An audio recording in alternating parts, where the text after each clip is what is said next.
أعوذ بالله من الشيطان الرجيم بسم الله الرحمن الرحيم الحمد لله رب العالمين بارئ الخلائق أجمعين الحمد لأهله والصلاة على أهله الصلاة والسلام على سيد الأنبياء والمرسلين العبد المؤيد الرسول المسدد المصطفى الأمجد الحبيب الأحمد النبي الأمي المكي المدني السراج المنير الكوكب الدري صاحب الوقار والسكينة المدفون بأرض مدينة سيدنا ونبينا وشفيع ذنوبنا وطبيب قلوبنا وحبيب نفوسنا ومولانا أبي القاسم محمد المصطفى صلى الله عليه وسلم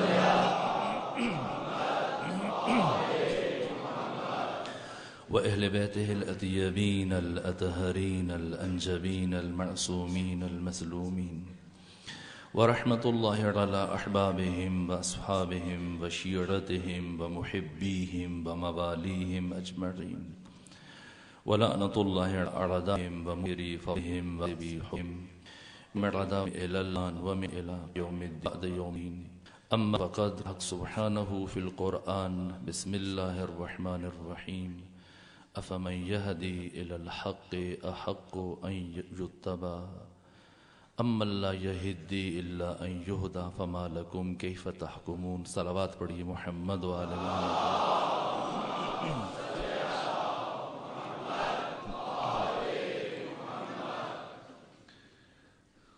اس سے پہلے کہ اپنی گفتگو شروع کریں کل بھی کچھ مومنین نے دعا کے لیے کہا اور برابر کہتے ہیں اور ابھی بھی دعا کے لیے، اور چونکہ بس اوقات آخر میں ایسی صورتحال ہوتی ہے کہ پھر دعا نہیں کر پاتے، تو اپیل ہے ملک فیض محمد ان کی شفا یابی کے لیے، اور اسی طرح سے ایک مومن ہے کامران حیدر، ان کا ایکسیڈنٹ ہوا ہے، ان کی اور جتنے بھی مومنین بیمار ہیں سب کی شفا یابی کے لیے خاندان فاطمہ پر بلند ترین صلوات بھیجیے انشاءاللہ۔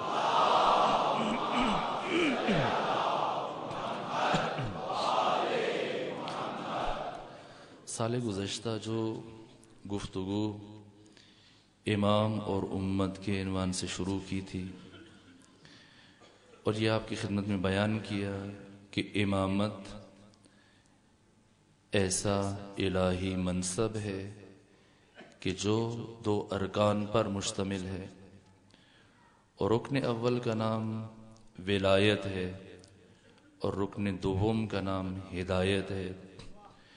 رکن اول کو کسی حد تک سال گزشتہ عرض کیا گیا، البتہ اگر جوانوں کے ذہنوں میں، عزیزان کے اذہان میں کچھ سوال ہوں یا کچھ ابہام ہوں تو وہ بتا سکتے ہیں، متوجہ کر سکتے ہیں سوال کی شکل میں، اور یہ ان کی شمولیت اور میری کمک ہوگی تو ان چیزوں کو بیان کیا جا سکتا ہے، لیکن ایک حد تک باہر ہم نے بیان کیا۔ اور اب ہم امامت کے دوسرے رکن یعنی ہدایت سے متعلق گفتگو کریں گے۔ ہدایت کیا ہے اور اس کا مفہوم جو قرآن مجید نے بیان کیا کیا ہے، بیان ہوگا۔ اس متعلق جو آیت پڑھی آپ کی خدمت میں، ہدایت سے متعلق بہت زیادہ آیات ہیں، قرآن مجید نے بہت زیادہ بیان کیا اس موضوع کو۔ میں نے اس لیے انتخاب کیا کہ جناب سیدہ نے جب امامت اور ولایت کے تحفظ کے لیے دربار تشریف لے گئیں اور پہلی آیت جسے حاکم وقت کے سامنے تلاوت کیا وہ یہی آیت ہے، سو اسی لیے اس آیت کا انتخاب کیا کہ افمن یہدی الی الحق احق ان یتبع اما لا یہدی الا ان یہدی فما لکم کیف تحکمون، کہ کیا وہ شخص افمن یہدی الی الحق، کیا وہ شخص حق کی طرف ہدایت کر سکتا ہے کہ جو مہدی ہے، یا وہ بھی ہدایت کر سکتا ہے جو مہتدی ہے؟ فما لکم کیف تحکمون، اور نہیں معلوم کہ تم کیسی قضاوت کرتے ہو، کیسا فیصلہ دیتے ہو۔ اس آیت میں قرآن مجید بیان کر رہا ہے کہ ہادی کے لیے پہلی شرط مہدی ہونا ہے۔ افمن یہدی الی الحق احق ان یتبع، کیا وہ حق کی ہدایت رکھتا ہے جو مہدی ہے، یا وہ کہ جو خود مہتدی ہے، محتاج ہدایت ہے، وہ بھی ہادی بن سکتا ہے؟ نہ، وہ ہادی نہیں بن سکتا۔ ہادی کو مہدی ہونا چاہیے، ہادی ہدایت کرنے والا، مہدی ہدایت یافتہ جو ہدایت حاصل کر چکا ہے، مہتدی کہ جو محتاج ہدایت ہے۔ تو ہادی کو مہدی ہونا چاہیے، محتدی کبھی بھی ہادی نہیں ہو سکتا۔ اور جن ذوات کو ہادی بنا کر بھیجا گیا ہدایت کے لیے، جو سب سے پہلا وصف ہے اور جو سب سے پہلی شرط ہے وہ علم ہے۔ اور وجود مبارک پیغمبر گرامی اسلام کے تعارف میں قرآن مجید نے جو آیات پیش کی ہیں، سب سے بڑی آیت پیغمبر گرامی اسلام کے تعارف میں وہی ہے جسے کم از کم ہفتے میں ایک مرتبہ آپ ضرور سنتے ہیں کہ هو الذی بعث فی الامیین رسولا منہم یتلو علیہم آیاتہ وَيُزَكِّيهِمْ وَيُعَلِّمُهُمُ الْكِتَابَ وَالْحِكْمَةَ۔ یہ کیا تعارف پیش کیا جا رہا ہے رسول اسلام کا؟ معلم بشریت ہیں جن کا وظیفہ پھر آیت کے اگلے حصے میں بیان ہو رہا ہے، یعنی پیغمبر استاد ہیں، یعنی پیغمبر مرشد ہیں، یعنی پیغمبر معلم ہیں، ہادی ہیں۔ کس کس کی ہدایت کے لیے ہے پیغمبر؟ اس معاشرے کی ہدایت کے لیے جس میں مبعوث ہوئے ظاہری اعتبار سے، یا بعد والوں کے لیے بھی؟ کون کون امی ہے پیغمبر گرامی اسلام کے برابر میں، اور کس کس کے لیے ہادی ہیں ذات ختمی مرتبت؟ کیا آج سے 1400 سال پہلے کے انسان یا اس سے بالاتر دنیا کے تمام انسان؟ صادق آل محمد اس آیت کی تفسیر میں بیان فرماتے ہیں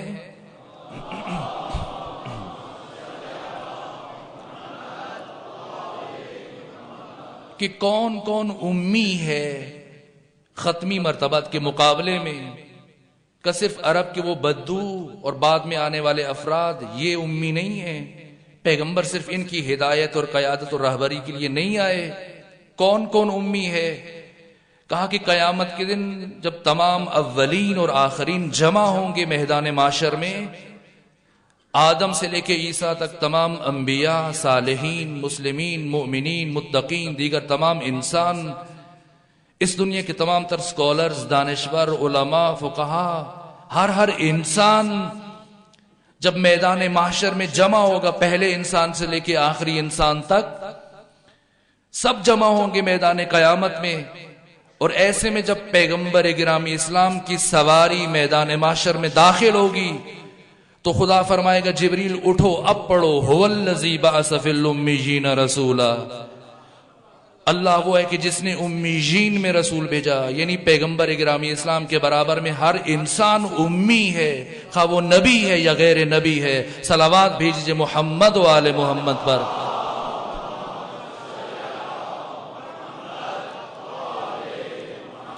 پیغمبر گرامی اسلام اولین اور آخرین کے لیے ہادی ہیں، پیغمبر گرامی اسلام اولین و آخرین کے لیے معلم ہیں، استاد ہیں۔ کیوں بھیجا پروردگار نے پیغمبر کو؟ یہ نور کب سے موجود ہے جوار حق تعالی میں؟ مصروف بندگی ہے، مصروف عبادت ہے، مصروف راز و نیاز ہے۔ کیوں اس نور کو جو ہمیشہ عرش پر رہا فرش پر روانہ کر دیا؟ کس لیے بھیجا؟ بعثا کا مطلب ہے ابھارنا، برانگیختہ کرنا، دکھایا، اس معاشرے کو دکھایا۔ آج سے 1400 سال پہلے کا معاشرہ دیکھ لیں، جو اپنی بیٹیوں کو زندہ درگور کرتے تھے، وہ معاشرہ جو اخلاقی اعتبار سے انتہائی پستیوں میں تھا، یہ پیغمبر کو دکھایا گیا پہلے کہ یہ معاشرہ ہے۔ یہ عرب بدو تہذیب اور تمدن کے اعتبار سے انتہائی نچلی سطح پر اخلاقی قدروں سے توحید دست اور توحید دامن کیا قبول کرتے ہیں ان کی ہدایت اور ان کی تعلیم؟ یہ چیلنج دیا گیا ایک طرح سے. کیا قبول کرتے ہیں ان کو ادب سکھائیں گے، تعلیم سکھائیں گے، ان کو مہذب بنائیں گے، مثقف بنائیں گے؟ پیغمبر نے جب آمادگی کی تو بھیجا گیا، هو الذی بعث فی الامیین، بھیجا گیا ان میں. اور اولین و آخرین کے لیے پیغمبر ہادی ہے، نبی ہے، مرشد ہے، معلم ہے، استاد ہے. اور کیا کیا پیغمبر نے؟ کیا انداز اختیار کیا؟ ابھی یہاں پر کتنی دیر کا دورانیہ ہے اس مجلس کے لیے؟ 1 گھنٹہ. مثلا اگر ویسے ہمت بھی نہیں ہوتی انسان کی، لیکن اگر گاہے بات مکمل نہ ہو رہی اور خطیب تھوڑا سا 2-4 منٹ اوپر چلا جائے تو سامعین گھڑیاں دیکھنا شروع ہو جاتے ہیں. مشکل مرحلہ ہوتا ہے. زیادہ یعنی زیادہ سے زیادہ جو تحمل کیا جا سکتا ہے وہ کتنی دیر؟ 1-8 گھنٹہ انسان سن لیتا ہے. اس سے زیادہ ہو تو پھر پہلو بدلتے ہیں، گھڑیاں دیکھتے ہیں، ادھر ادھر دیکھتے ہیں.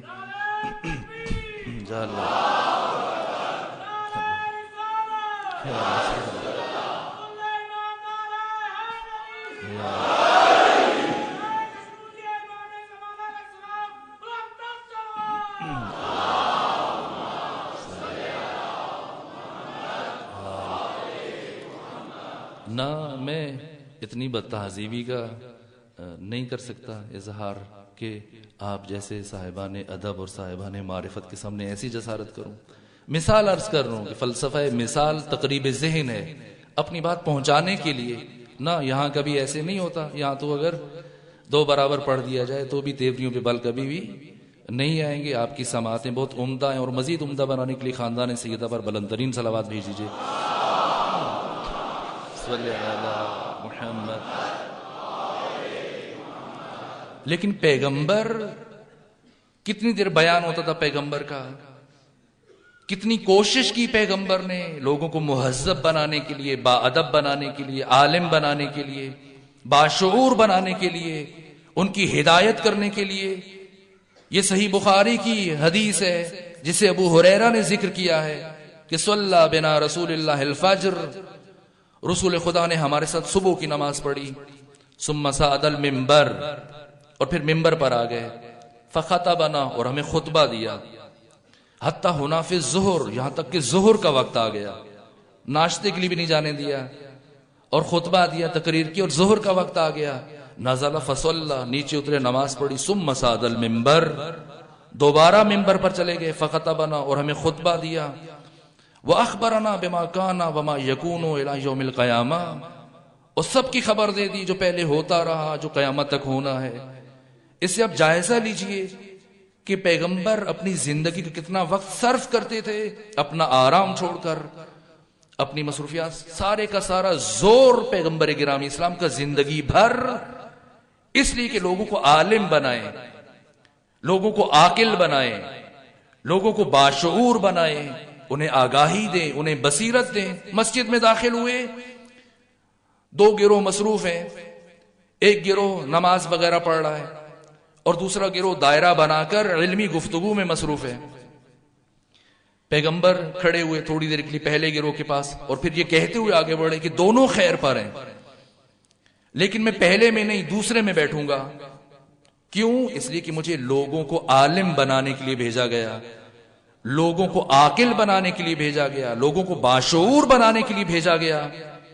کیوں فرماتے تھے پیغمبر کہ مداد العلماء افضل من دماء الشہداء، عالم کے قلم کی سیاہی شہید کے خون سے زیادہ مقدس ہے؟ کیا یہ احساساتی باتیں ہیں، جذباتی باتیں ہیں؟ نہ. اور کبھی فرمایا کہ عالم کی صحبت میں 1 گھڑی کا بیٹھنا عابد کی 70 سال کی عبادت سے افضل ہے. کیوں اتنی تاکید ہے؟ کافی عرصہ پہلے نجف اشرف سے ایک رسالہ چھپتا تھا العلم کے نام سے، جس کے چیف ایڈیٹر تھے جناب آیت اللہ ہبت الدین شہرستانی. یہ رسالہ نکالتے تھے اور اس رسالے کی پشت پر آیت اللہ ہیبت الدین شہرستانی نے پیغمبر کے فرامین میں سے 4 فرامین کا انتخاب کیا، اور ہر شمارے میں وہ 4 فرامین اور 3 زبانوں میں ان کا ترجمہ شائع کیا جاتا تھا۔ پیغمبر کی پہلی حدیث کے طلب العلم فریضۃ علی کل مسلم و مسلمہ، دوسری حدیث اطلب العلم من المہد الی اللحد، اور تیسری حدیث کی اطلب العلم ولو بالسین، اور چوتھی حدیث کی اطلب العلم ولو کان من اہل النفاق، اور ترجمہ چونکہ سب کو پتا ہے اس لیے ترجمہ نہیں کرتے ہم۔ تو ان 4 احادیث کا فارسی زبان میں، فرانسیسی زبان میں اور انگریزی زبان میں ترجمہ درج کرتے تھے۔ یہ شمارہ فرانس کے ایک محقق کے پاس گیا، کسی دانشور کے پاس گیا، استاد تھے تعلیمی ادارے میں۔ جیسی انہوں نے دیکھا اور ترجمہ پڑھا پیغمبر گرامی اسلام کے ان فرامین کا، اپنی ساری مصروفیات کو چھوڑا، وہاں سے نجف کا سفر کیا اور آیت اللہ ہیبت الدین شہرستانی کے پاس پہنچتے ہیں۔ کہا کہ یہ آپ شائع کرتے ہیں؟ کہا میں شائع کرتا ہوں۔ کہا یہ جو آخر میں لکھا یہ آپ کے رسول کا کلام ہے؟ کہا یہ انہی کا کلام ہے۔ کہا اگر یہ انہی کا کلام ہے تو اس کلام نے مجھے پریشان کر دیا، اس لیے اتنا لمبا سفر کیا کہ میری پریشانی کو دور کریں۔ تو کیا پریشانی ہے اس میں؟ ایسی کیا بات ہے جس سے پریشان ہوا جائے؟ کہا کہ میں نے دنیا بھر کے تمام ادیان اور مذاہب اور مکاتب کا مطالعہ کیا ہے، الہی اور غیر الہی سب کو پڑھا، اور جب آپ کے ہادی اور آپ کے رہبر اور آپ کے پیغمبر کا یہ کلام پڑھا تو میں پریشان ہو گیا۔ آپ نے جو پہلی حدیث لکھی کہ طلب العلم فریضۃ علی کل مسلم و مسلمہ، کہ علم کا حصول ہر مسلمان مرد اور ہر مسلمان عورت پر واجب ہے۔ کہا میں نے اسلام کو پڑھا ہے، اسلام کی فقہ کا میں نے مطالعہ کیا ہے، بہت سارے واجبات خاص ہیں مردوں کے ساتھ، خواتین کے لیے نہیں ہے۔ بہت سارے واجبات خاص ہیں خواتین کے ساتھ، مردوں کے لیے نہیں ہے۔ حجاب خواتین کے لیے، مردوں کے لیے نہیں ہے۔ جہاد مردوں کے لیے، خواتین کے لیے نہیں ہے۔ نماز جمعہ مردوں کے لیے، خواتین کے لیے نہیں ہے۔ بہت سارے مردوں کے لیے، عورتوں کے لیے نہیں ہے، اور جو خواتین کے لیے بعض واجبات ہیں، لیکن اس میں جنس کی قید نہیں ہے، جینڈر کی قید نہیں ہے، سب پر بلا استثناء واجب ہے علم حاصل کریں۔ اور دوسری حدیث کہ اطلب العلم من المہد الی اللحد، گود سے لے کر قبر تک علم حاصل کرو۔ زمان کی قید نہیں ہے، وقت معین نہیں کیا، زندگی کے ہر لمحے میں علم کو حاصل کرو، اور جنس کی قید نہیں ہے، اور زمان کی قید نہیں ہے، اور پھر مکان کی قید بھی نہیں ہے۔ اطلب العلم ولو بالسین، علم حاصل کرو بے شک کہ تمہیں چین جانا پڑے۔ چین کنائے کے طور پر استعمال کیا۔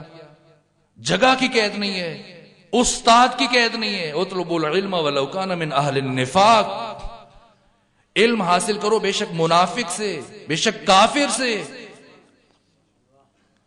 تو ایک ایسا مکتب جس میں نہ جنس کی قید ہے، نہ زمان کی قید ہے، نہ مکان کی قید ہے، نہ استاد کی قید ہے، اتنی تاکید ہے جتنا ملے، جس سے ملے، جس قدر ملے، جہاں سے ملے حاصل کرو۔ دنیا کی کسی مکتب میں علم اور معرفت کے حصول پر اتنا زیادہ اصرار اور تاکید نہیں ہے، لیکن عجیب بات یہ کہ عالمی سطح پر سب سے زیادہ جاہل، سب سے زیادہ بے شعور خود یہی مسلمان ہیں جن کا راہبر ایسی باتیں کر رہا ہے۔ آیت اللہ ہیبت الدین شہرستانی کہتے کہ میرا سر شرم سے جھک گیا اور میرے پاس اس غیر مسلم کے سوال کا کوئی جواب نہیں تھا۔ واقعاً ایسے اسلام دین علم ہے، دین معرفت ہے، دین حکمت ہے، دین بصیرت ہے، دین آگاہی ہے، اور پیغمبر اسلام کی یہ تڑپ ہے، زندگی بھر کوشش رہی کہ لوگوں کو باشعور بنائے، عاقل بنائے، عالم بنائے۔ فرماتے ہیں لا خیر فی عبادت لا تدبر فیہا، اس عبادت میں کچھ بھلائی نہیں ہے جس میں تدبر نہ ہو، غور و فکر نہ ہو۔ یہی قرآن جو پیغمبر پر نازل ہوا اور پیغمبر نے امت کے حوالے کیا اور امت پڑھنے میں لگ گئی، دھڑا دھڑ لگ رہی ہے، ختم آئے قرآن اور بیٹھے ہوئے قرآن ختم کریں، قرآن ختم کریں، قرآن ختم کریں۔ اور وہی ذات جس پر یہ قرآن نازل ہوا فرمایا لا خیر فی تلاوت لا تدبر فیہا، اس تلاوت میں کچھ بھلائی نہیں ہے جس میں تدبر نہ ہو. رب قارئ القرآن یقرأ القرآن والقرآن یلعنہ. بعض قاری قرآن مجید کی تلاوت کرتے ہیں اور قرآن پلٹ کر ان کے اوپر لعنت کرتا ہے، اس لیے کہ غور و فکر نہیں کرتے ہیں، تدبر نہیں کرتے ہیں. وجود مبارک کے پیغمبر اسلام کی زندگی لگ گئی، کس طرح سے دین کو پھیلایا، کس طرح سے اپنے مکتب کی ترویج کی. البتہ تنہا علم باعث نہیں ہے، اور علم کے زور پر اسلام نہیں پھیلا ہے. وہ جو چیلنج پیغمبر گرامی اسلام نے قبول کیا ان بد تہذیبوں کی اور عرب بدوؤں کی ہدایت اور راہبری کا، اس کے لیے علم کافی نہیں تھا. اور تنہا علم کے زور پر جتنے مرضی پیغمبر اسلام بیان دیتے، پورا پورا دن بٹھا کر انہیں درس دیتے، سمجھاتے، وہ کبھی متمدن اور مہذب اور مثقف نہیں بن سکتے تھے. خمینی بت شکن فرماتے ہیں کہ اسلام اگرچہ دین علم ہے، دین معرفت ہے، دین حکمت ہے، دین بصیرت اور دین آگاہی ہے، اس کے باوجود اسلام نہ تو اپنے علم کے زور پر پھیلا ہے، نہ اپنی حکمت کے زور پر پھیلا ہے، نہ معرفت کے زور پر پھیلا ہے. گسترش اسلام اور وسعت اسلام کا سبب صرف اور صرف اخلاق مصطفی ہے. یہ دین اخلاق کے ذریعے سے پھیلا ہے، اخلاق مصطفیٰ کے ذریعے سے پھیلا ہے. کس طرح سے ہدایت کی اخلاق کے ذریعے سے قریب لاتے تھے اور پھر انہیں علم عطا کرتے تھے. قرآن مجید فرماتا ہے کہ اے پیغمبر، اگر آپ کا اخلاق ذرا سخت ہوتا تو یہ عرب بدو کبھی آپ کے قریب بھی نہ آتے. آپ یہاں امام بارگاہ میں اس طرف مسجد کا حصہ ظاہراً اس عبادت گاہ میں تشریف فرما ہے. پھر دوسری مثال عرض کرنا پڑ رہی ہے، چارہ نہیں ہے. اور پھر عرض کر دوں کہ فلسفہ مثال تقریب ذہن ہے اور اس سے مازاد کچھ بھی نہیں. اگر آپ کی موجودگی میں اس امام بارگاہ میں یا اس طرف مسجد میں کوئی انسان مسجد میں تھوک دے آپ کی نگاہوں کے سامنے، بتائیں کیا حال کریں گے اس کا؟ جی ایک طرف سے آواز آئی ماریں گے. مسلمانوں کا مار کے اوپر بہت زور ہے. ایک استاد کسی دانشگاہ کی یونیورسٹی کے، وہ کہتے ہیں کہ میں اکثر سوچتا تھا کہ کیا وجہ ہے جی جو مدرسوں سے پڑھ کے نکلتے ہیں مسلسل مار دھاڑ کرتے ہیں، خودکش حملے کرتے ہیں، دوسروں کو بھی مارتے ہیں. آخر اس کی کیا وجہ ہے؟ جو بھی اس دینی مدرسے میں داخل ہو جائے پھر وہ بعد میں خودکش بمبار بن کے نکلتا ہے. اس کی وجہ کیا ہے؟ آخر سبب کیا ہے؟ کہا میں نے سوچا کہ دیکھوں پہلے کہ انہیں پڑھایا کیا جاتا ہے، یہ کیا پڑھتے ہیں جس کو پڑھنے کے بعد پھر یہ ایسے بن جاتے ہیں، قتل و غارت گری کرتے ہیں، دہشت پھیلاتے ہیں. کہا کہ میں گیا اور میں نے ان کا نصاب اٹھایا، وہی صرف نحو جس پہ زیادہ مدرسوں میں تاکید ہوتی ہے اور زور ہوتا ہے اور زیادہ یہی چیز پڑھائی جاتی ہے، نہ کہ تفکر اور تعقل اور تدبر کی طرف دعوت دی جائے. وہ جیسا کہ مرحوم اقبال نے کہا کہ گلا تو گھونٹ دیا اہل مدرسہ نے تیرا، کہاں سے آئے صدا لا الہ الا اللہ.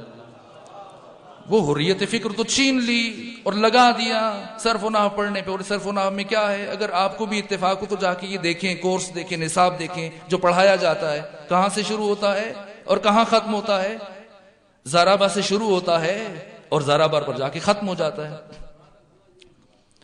جائیے دیکھیے آپ کبھی، آپ اتفاق سے دیکھیں بالآخر کیا پڑھاتے ہیں مدرسوں میں.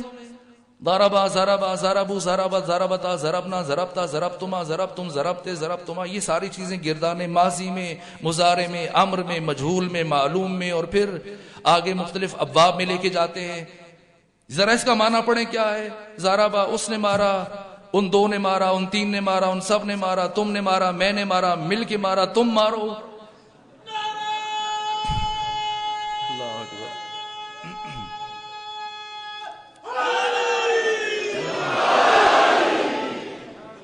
تو اللہ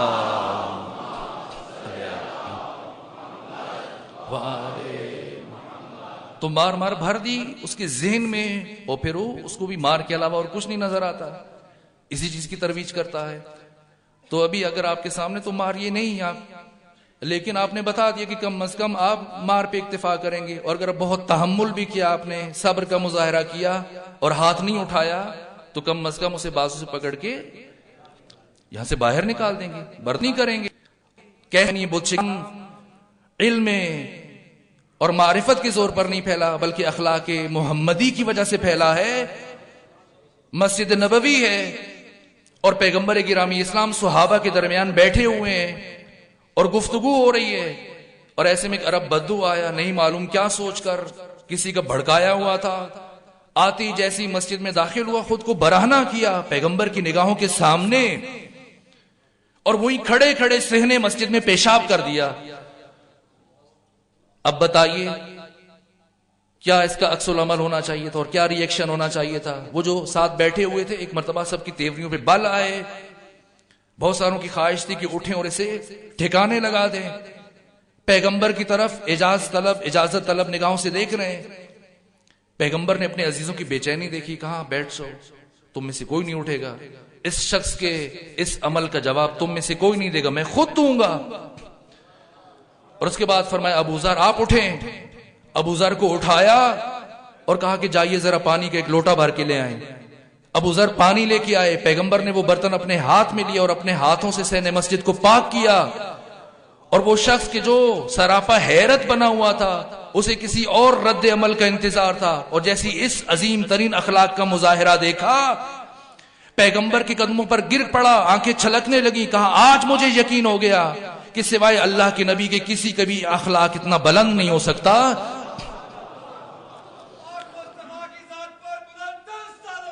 اللہ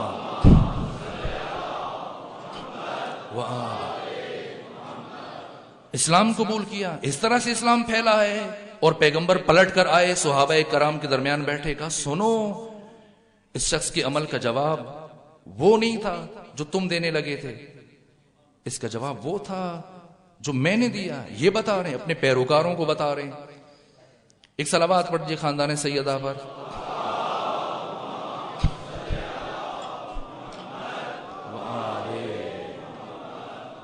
تو اس طرح سے نہ صرف اسلام، پیغمبر گرامی اسلام برابر اس طرح کے واقعات آئے، اگر بیان کیے جائے تو مسلسل پھر کئی دن اس میں گزر جائے.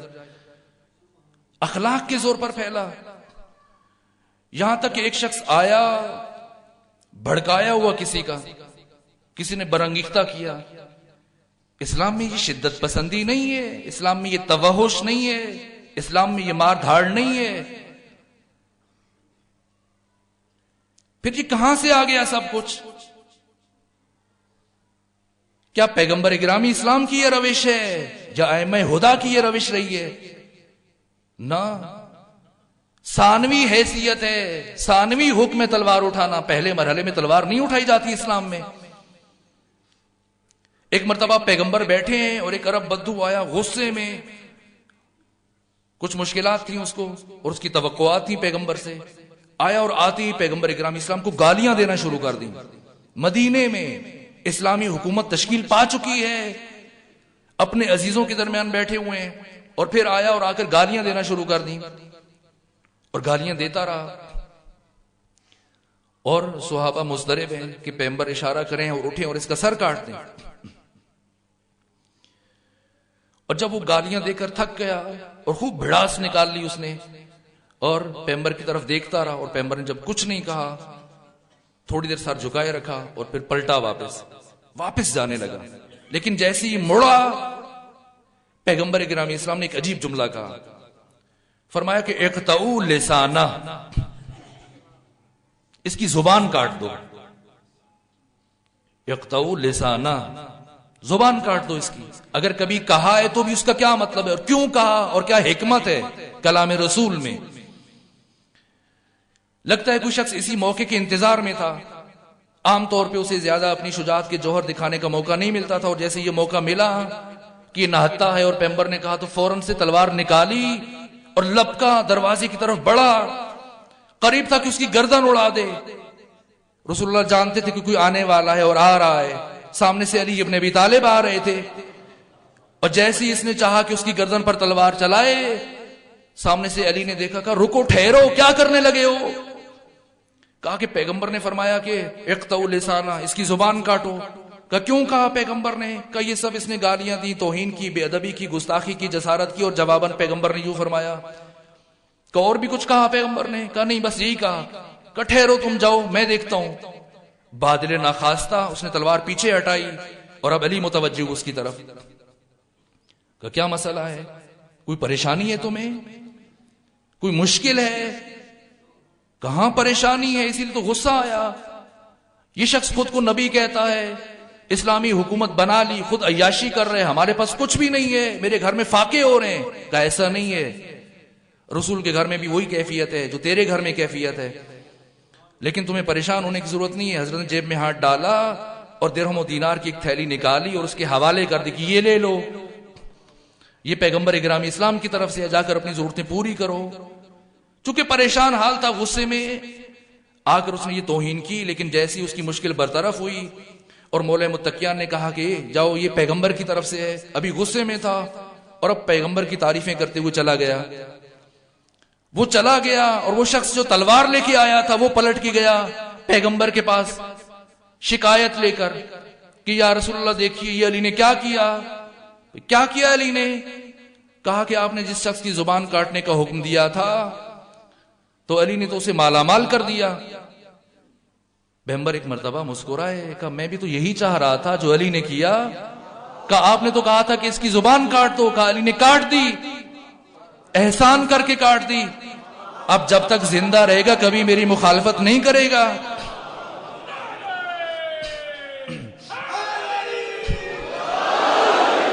تو اسلام میں یہ شدت پسندی کہاں سے آ گئی؟ یہ توحش کہاں سے آ گیا؟ یہ دہشت گردی کہاں سے آ گئی؟ کیا رسول نے تعلیم دی اس کی یا معصومین نے؟ رسول نے اپنے اس عمل سے سمجھایا کہ دیکھو اگر تم نے میرے پیغام کو، میرے دین کو، کلام خدا کو اور کلام رسول کو علی کی زبان سے لیا تو یہ دین تمہارے لیے رحمت بن جائے گا، اور اگر تم نے علی کے دروازے کو چھوڑ کر کسی اور جگہ سے دین لینے کی کوشش کی تو یہی دین تمہارے لیے زحمت اور دہشت گردی بن جائے گا.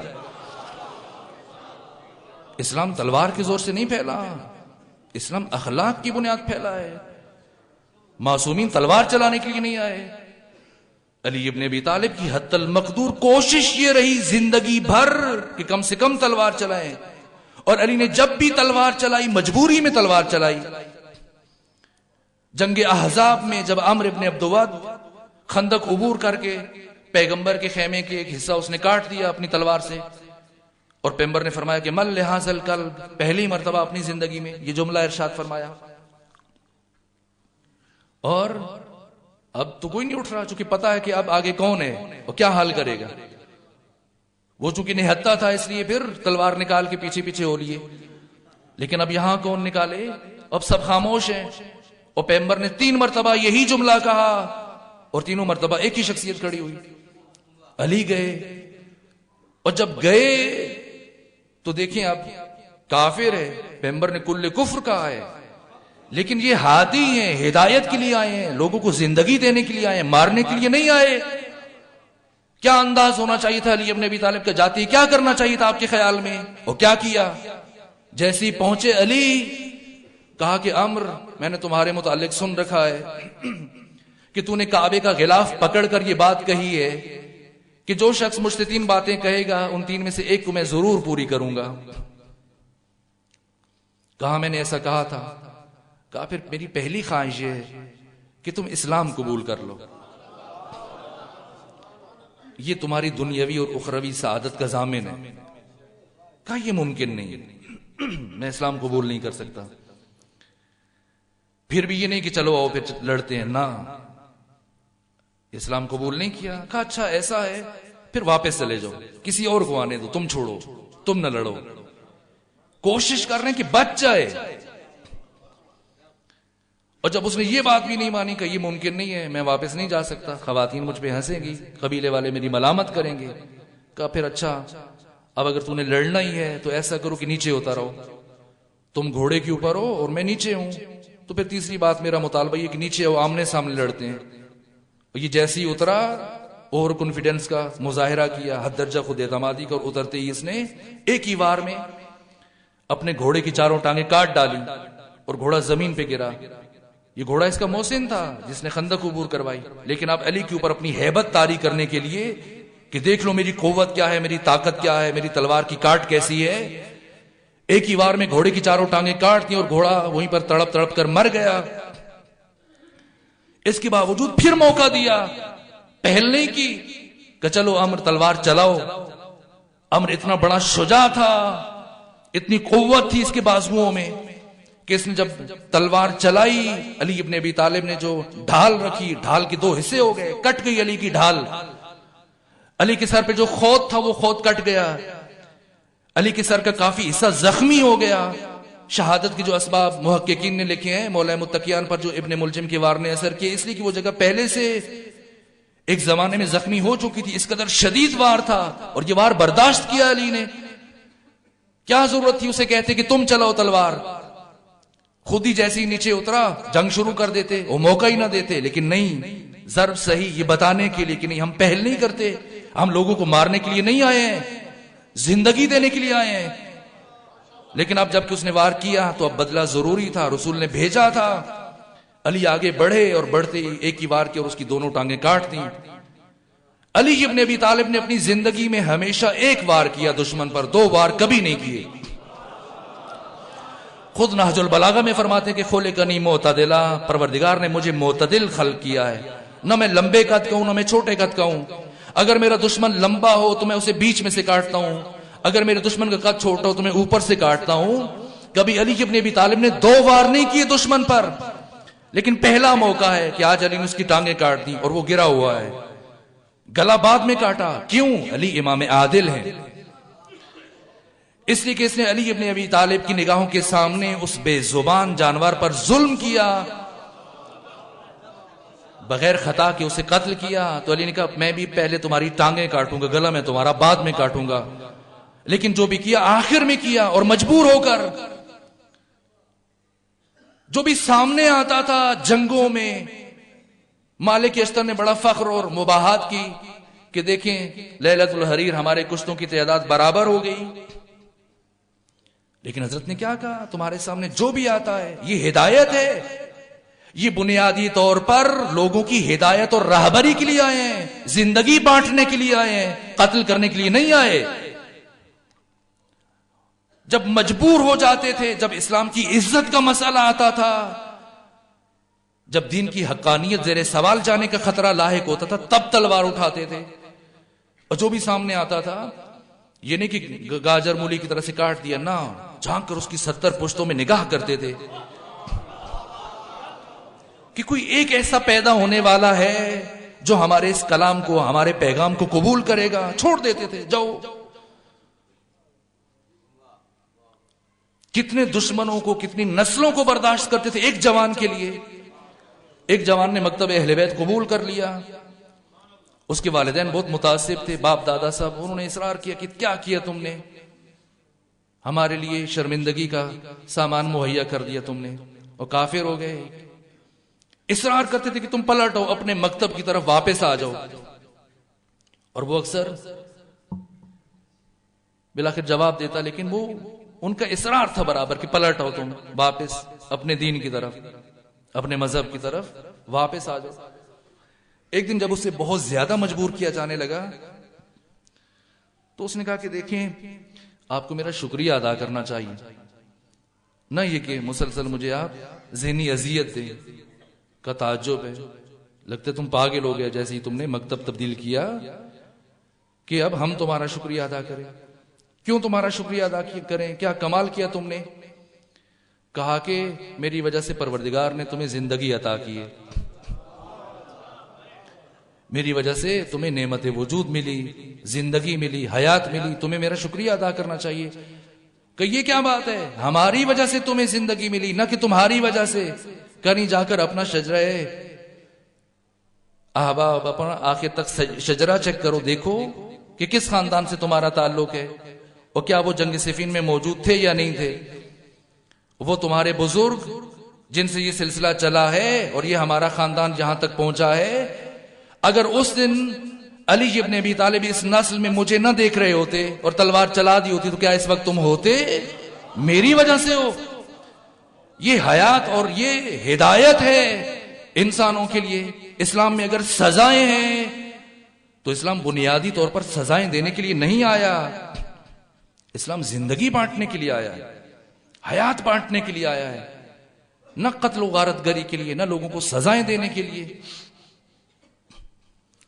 ایک خاتون آئی مولا متقیان کے پاس، کہا کہ حضرت مجھ سے غلطی ہو گئی، میں نے گناہ کیا، نتیجتاً اب میرے شکم میں بچہ ہے، لیکن میں شرمندہ ہوں اپنے عمل پر، آپ مجھے سزا دیجئے، مجھ پر خدا کی حد جاری کر دیں۔ اگر کوئی اور ہوتا اور اس کے سامنے اعتراف ہوتا ہے، ایسے بتائیں کیا رد عمل ہوتا اس کا؟ اور جیسے ہی اس نے کہا کہ حد جاری کریں، حضرت نے فرمایا ٹھیک ہے تم سے غلطی ہوئی، اس کی کیا غلطی ہے جو تمہارے شکم میں ہے، جو واپس چلی جاؤ۔ اب یہ حد کب جاری ہوتی ہے؟ جب انسان 4 مرتبہ خود اقرار کر لے یا 4 عادل گواہ گواہی دیں اور ان کی گواہی میں ذرہ برابر بال کے برابر فرق نہ ہو، تب یہ سزا دی جا سکتی ہے، اس کے علاوہ ممکن نہیں ہے، ورنہ دوسری صورت میں خود گواہوں کو سزا بھگتنا پڑے گی۔ تو واپس بھیج دیا، اور اس کو نفس نے پھر ملامت کیا۔ قرآن مجید قسم اٹھا رہا ہے، ایک نفس امارہ ہے، ایک نفس لوامہ ہے۔ نفس امارہ کی جو انسان کو برائی پر ابھارتا ہے، اور نفس لوامہ کی جو انسان کی ملامت کرتا ہے۔ انسان اگر کچھ غلطی کر لے تو برابر کیوں کیا تو نے، یہ انسان کا وجدان، اس کا ضمیر، کیوں ایسا کیا تو نے، برابر اندر سے اس کو۔ اور جیسے انسان برائی کی طرف بڑھتا ہے تو خطرے کا الارم بجانا شروع کر دیتا ہے، یہ جو دھڑکن ہے یہ کیا ہے؟ یہ وہی نفس لوامہ ہے جو ملامت کرتا ہے انسان کو۔ چلی گئی علی کے کہنے پہ، اور تھوڑے عرصے کے بعد دوبارہ آ گئی، کہا حضرت آپ نے کہا تھا کہ میں اس لیے سزا نہیں دے رہا، تو اب تو بچے کی ولادت ہو گئی ہے، اب مجھ پر حد خدا جاری کر دیں۔ علی نے ایک مرتبہ اس خاتون کے چہرے کی طرف دیکھا، کہا واپس چلی جاؤ، اس لیے کہ اس دنیا میں اس کا تنہا ایک تم ہی وسیلہ ہو، تم ہی اس کی پرورش کر سکتی ہو، بالآخر اس کو، اور اگر تم نے چھوڑ دیا تو کون اس کی پرورش کرے گا، کون اسے دودھ پلائے گا، لے جاؤ، حق ہے اس بچے کا، 2 سال قرآن کہہ رہا ہے کہ بچے کو دودھ پلاؤ۔ گئی، ایک عرصے تک دودھ پلاتی رہی، پھر اس سے نہیں رہا گیا، پھر پلٹ کے آئی سے 12، حضرت نے پھر بھیج دیا، کچھ بڑا ہونے دو اسے، کس کے سہارے چھوڑ دو گی؟ لیکن برابر اس کو نفس ملامت کر رہا تھا۔ بالآخر آئی 4تھی مرتبہ علی ابن ابی طالب کے سامنے آ کر پھر کہا حضرت مجھ پر حد جاری کریں، مجھ سے نہیں رہا جا رہا۔ علی ابن ابی طالب کی آنکھوں میں آنسو آ گئے، کہ تم نے علی کو مجبور کر دیا، چونکہ اب تم 4 مرتبہ اقرار کر چکی ہو، مجھ پر لازم ہو چکا ہے کہ میں حد جاری کروں، لیکن میں تم سے وعدہ کرتا ہوں اب جب کہ تم خود تائب ہو اور تم پر حد جاری ہو رہی ہے تو جہنم کی آگ کو تمہارے لیے حرام قرار دے دیا گیا۔ کوشش رہی برابر کہ سزا سے بچائیں۔ اسلام سزائیں سنانے کے لیے نہیں آیا، سزائیں دینے کے لیے، معاشرے کے نظام کو چلانے کے لیے، ہر جو مرض سے بچانے کے لیے اسلام کا یہ فلسفہ سزا ہے، سسٹم کو برقرار رکھنے کے لیے، نہ یہ کہ جو بھی چھوٹی سی غلطی کرے پکڑ کے سزا دے دو، پکڑ کے مار دو، قتل کر دو، حد جاری کرو، قصاص لو، نہ، ایسا نہیں ہے۔ اسلام زندگی دینے کے لیے آیا، اسلام حیات دینے کے لیے آیا، اسلام انسانوں کی ہدایت کے لیے آیا ہے، اور یہی درد ہے معصومین کا۔ پیغمبر گرامی اسلام کی زندگی بھر یہی کوشش رہی، علی ابن ابی طالب کی زندگی بھر یہی کوشش رہی۔ اس جہالت نے معصومین کو خون کے آنسو رلوائے، خون کے آنسو رلوائے۔ جب ایک بہکایا ہوا شخص، اس نے علی ابن ابی طالب کے سر اقدس پر ضربت چلائی، حضرت زخمی ہے، اس دوران میں جو آخری وصیت فرمائی ہے حسن و حسین کو، کہا کہ حسن و حسین میں زندگی بھر اپنے دشمنوں سے لڑتا رہا، اور جو بھی میرے سامنے آیا نہیں بچ سکا، لیکن میں اپنے 2 دشمنوں کو ختم نہیں کر سکا، ایک غربت، ایک جہالت۔ علی کیا کہہ رہے ہیں؟ اب یہیں سے کل اپنی گفتگو آگے لے کے بڑھیں گے۔ کون ہے دشمن؟ کہ اگر یہ فقر اور افلاس انسانی شکل میں میرے سامنے آتا تو میں اسے کبھی نہ چھوڑتا، ایک غربت اور دوسری جہالت. جہالت نے کمر توڑ دی معصومین کی. ابن ملجم کے بارے میں نہیں کہہ رہے ہیں، اس کی معافی کا امکان ہے. اس کے ساتھ رویہ دیکھیں اور کیا فرما رہے ہیں. یہاں تک کہ وہ جب سامنے لے کے آئے ابن ملجم کو تو کیا کیفیت تھی اس کی؟ کانپ رہا تھا مسلسل، ہونٹ خشک ہو چکے تھے، بولا نہیں جا رہا تھا اسے. ہیبت آ رہی تھی کہ ابھی مجھے مار دیا جائے گا. اس کے لیے پانی منگوایا، بعض روایتوں میں اس کے لیے شربت منگوایا. کوئی ایسا کر سکتا ہے؟ یہ اخلاقی معجزہ صرف محمد و آل محمد سے سرزد ہو سکتا ہے.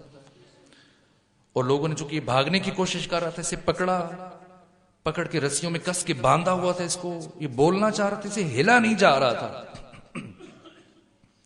یہ رؤوف اور رحیم امام جیسے ابن ملجم کو اس کیفیت میں دیکھا کہ کسا ہوا ہے رسیوں میں، اس زخمی کیفیت میں دشمن کا، قاتل کا یہ احساس کر رہے ہیں. فرمایا کہ اس کی رسیوں کو ذرا ڈھیلا کر دو. برداشت نہیں ہو رہا ہے علی سے کہ علی کے قاتل کو رسیوں میں اس طرح سے باندھا جائے. کہ رسیوں کو ڈھیلا کر دو.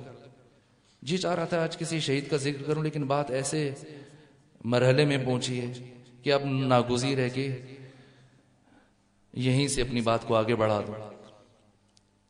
علی ابن ابی طالب برداشت نہیں کر پا رہے کہ ان کے قاتل کو کس کے رسیوں میں باندھا جائے. اس علی نے یہ کیسے برداشت کیا ہوگا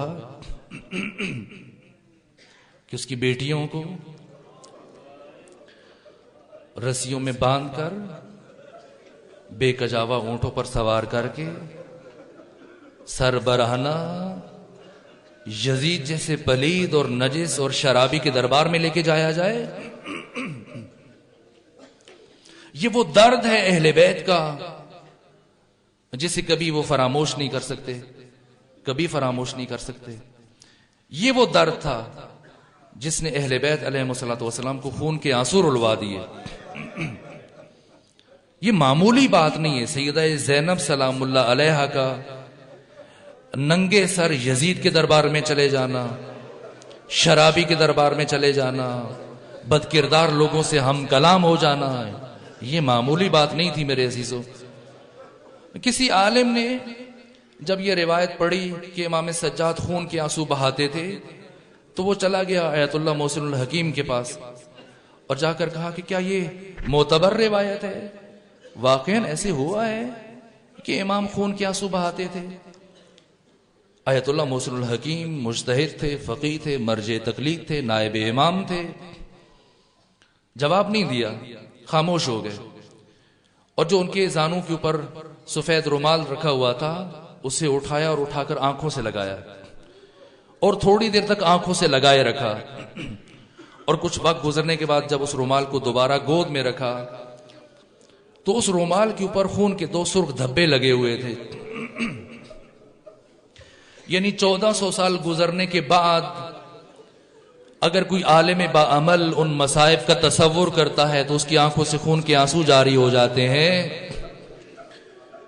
تو وہ سید سجاد جو ان تمام مصائب کو اپنی نگاہوں کے سامنے مشاہدہ کر رہے تھے، ان کے قلب کی کیا کیفیت ہوئی ہوگی. اور صرف سید سجاد نہیں، یہ سارے روتے رہے، سارے خون کے آنسو بہاتے رہے. امام موسیٰ کاظم سے متعلق یہ روایت ہے، داروغہ زندان نے استفسار کیا، حضرت آپ کو کئی برس گزر گئے زندان میں، آپ ہمیشہ گریا کرتے ہیں، روتے ہیں، لیکن جب بھی روتے ہیں یہی کہتے ہیں ہائے دادی زینب. آپ نے کبھی اپنی مصیبت پر گریا نہیں کیا. کہا داروغہ تو نہیں سمجھ پائے گا، داروغہ میرے ساتھ بہنیں نہیں ہیں، میرے ساتھ بیٹیاں نہیں ہیں، میرے ساتھ پھوپھیاں نہیں ہیں. داروغہ میں روتا اس لیے ہوں جب علی کی بیٹیاں، محمد کی نواسیاں شام کے شہر میں داخل ہوئیں تو اس وقت مغرب کی آذانیں ہو رہی تھیں، اور جب یزید کے دربار میں پہنچی تو اس وقت صبح کی آذانیں ہو رہی تھیں. نہیں معلوم علی کی بیٹیوں نے ساری رات کہاں گزاری.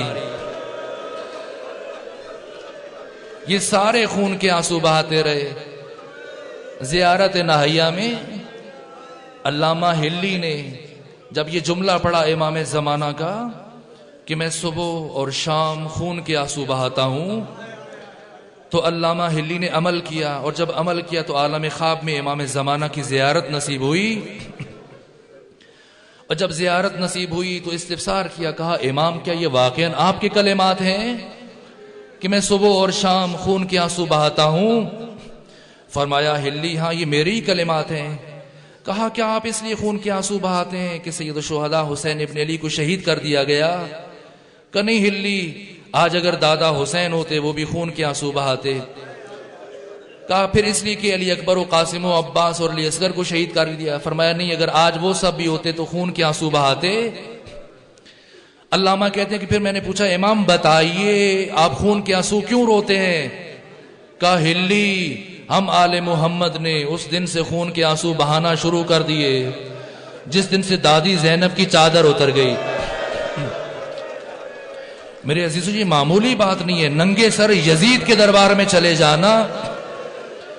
میں نے کل آپ کی خدمت میں بیان کیا، نبی زادی جب واپس شام سے مدینے پہنچی، روضہ رسول پر اپنے نانا سے کیا باتیں کی، اور جب اپنے نانا کی قبر سے اٹھی اور اپنی ماں کی قبر کی طرف بڑھی، باقی بیبیاں ساتھ تھیں، زینب بنت علی ایک طرف بیٹھ گئیں، انتظار کیا کہ باقی بیبیاں سیدہ کے ساتھ پرسہ دیں، گریہ کریں۔ جب ساری بیبیاں پرسہ دے چکی سیدہ زہرا کو، حسین ابن علی کا، سارے شہیدوں کا، اور واپس پلٹیں، اور قبر فاطمہ زہرا پر تھوڑی خلوت ہوئی۔ اب زینب بنت علی بڑھی، آپ کو پتا ہے جا کر اپنی ماں کی قبر پر پہلی بات کیا کی بی نے؟